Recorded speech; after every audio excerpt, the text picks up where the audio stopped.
Zemjodelcите od regionot nemaat pari da gi koristat fondovite na IPART. Za da dobijat povratna sredstva, tije prvo mora traktorite ili mehanizacijata da ja platat, nešto što za nife reči si nevozmožno.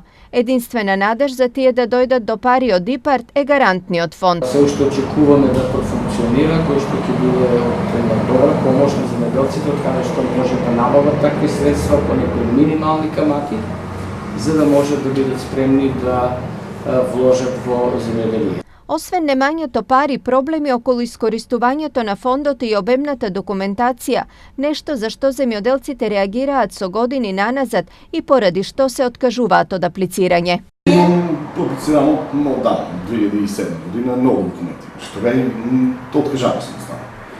Тие сега што слушам дека се аплицирали последните години, 2016 мислам, отишо и знам не доби ниједен. Зашо? Па кажува дека не се излева на крај со тоа.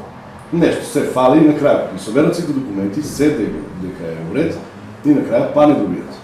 Дали ќе има и колкав ќе биде интересот за новиот повик на ИПАРТ ке се знае наскоро. Истиот излегува за неколку дена и годинава за прв пат нуди повратна средства и до 70%.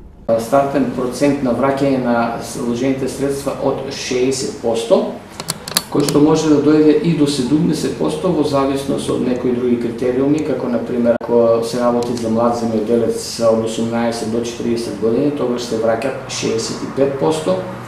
И ако инвестицијата се наоѓа на надморска висина над 700 метри, значи во планински подрачја, може да достигне враќањето и до 70%. Сево ова беше кажано на информативната средба на Стопанската комора и Агенцијата за подршка во земјоделието со земјоделците од општина Чешиново Облешево.